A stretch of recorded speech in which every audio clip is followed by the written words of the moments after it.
Ya, saya mungkin saya adalah wartawan Indonesia pertama yang pernah meliput Piala Afrika. Ya.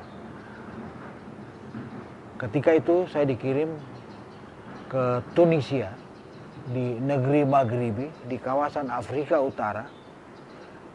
Saya datang sendirian dari sebuah negeri yang juga mencintai sepak bola seutuhnya, Indonesia. Dan perjalanan saya menuju Afrika, menuju negara Tunisia untuk meliput Piala Afrika panjang. Saya dari Jakarta harus terbang ke Roma. Di Roma saya ngurus visa untuk bisa masuk Tunisia. Dari Roma saya terbang ke Marseille di Prancis. Dari Prancis saya baru terbang ke Tunisia. Seksi memang pergelaran Piala Afrika dimanapun.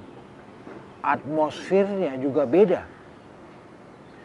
Jadi kalau sekarang ketika Piala Afrika 2021 yang digelar pada saat ini 2022 dari 9 Januari dan nanti finalnya 6 Februari 2022 di Kamerun. Dan itu juga memunculkan, mengapungkan banyak cerita. Saya sangat paham. Ya, saya juga tidak heran lagi ketika banyak hal muncul dalam setiap pemberitaan dalam hari-hari perjalanan Piala Afrika. Ada misalnya ketika sebelum kick-off diperdengarkan lagu kebangsaan, itu adalah ketika Gambia bermain melawan Mauritius. Ya, 2 kali lagu kebangsaan Mauritius itu salah. Akhirnya pemain Mauritius itu menyanyikan lagu kebangsaan mereka langsung sendiri. Itu cerita menarik. Ada juga cerita bagaimana Sadio Mane itu diancam dengan ancaman mati bahwa dia akan dibunuh oleh dukun santet. Tapi Sadio Mane, pemain asal klub Liverpool ini yang bermain untuk Senegal, tidak khawatir. Buat dia mati atau tidaknya seseorang itu adalah urusan Allah. Ada juga cerita bagaimana sebuah pertandingan ya, ketika Mali berhadapan dengan Tunisia, ada kontroversi yang dimunculkan oleh wasit yang memimpin pertandingan ketika dia meniup peluit akhir 2 kali. Dan itu dibawa atau sebelum waktu 90 menit selesai. Aneh sekali. Tapi inilah Piala Afrika. Kamerun tuan rumah saat ini menggelar Piala Afrika 2021 tahun 2022 di 3 kota. Dan kita tahu ada 1 kota yang menjadi sarang dari perang di internal Kamerun. Ya.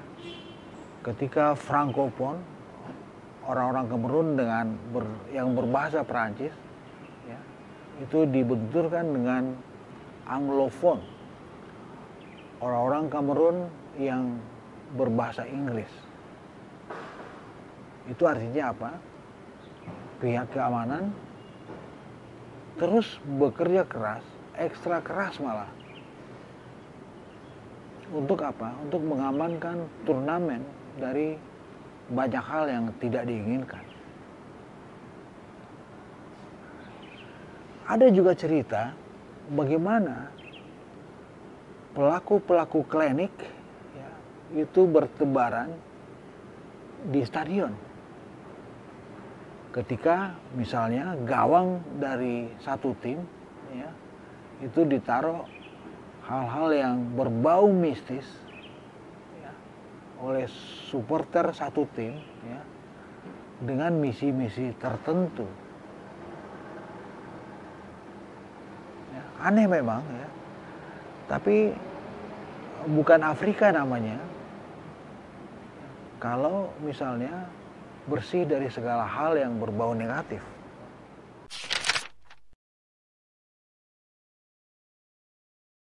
Ya, misalnya ada Rashidi Yekini, ada Anthony Yeboah, ada Yaya Toure, ada Didier Drogba, ada misalnya sebutlah yang muncul belakangan, ada Mohamed Salah, ada Edouard Mendy, ya, ada Riyad Mahrez misalnya. Banyak sekali, daftar panjang, bintang-bintang terang dari benua hitam Afrika yang bisa dan harus disebut.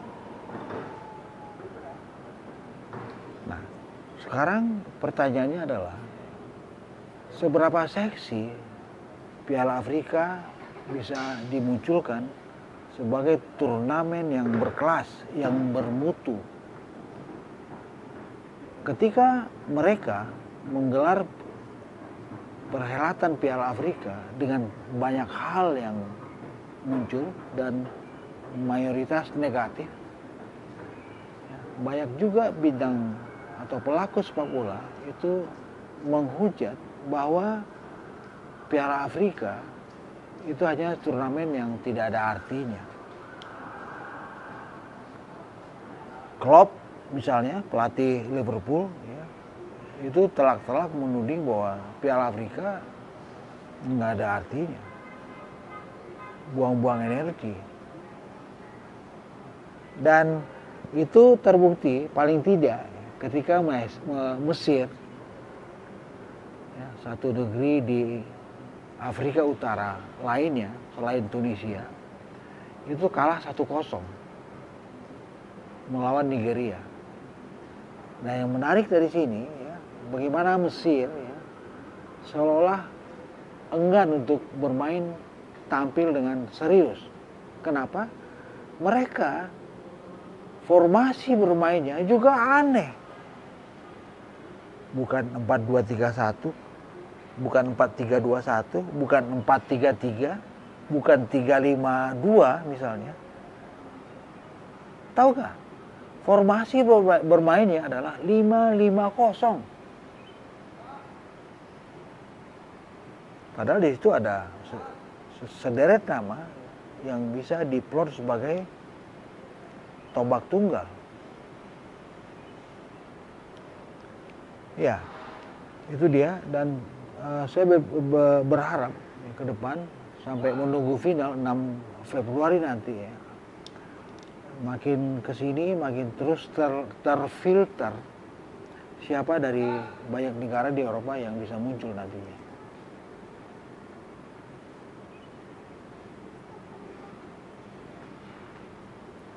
Bisa muncul sebagai kandidat kampiun. Orang bilang Senegal layak tampil di final dan juara. Orang bilang Nigeria juga layak. Orang bilang Kamerun tuan rumah juga layak. Aljazair yang kemarin baru saja juara di Qatar juga layak. Siapa?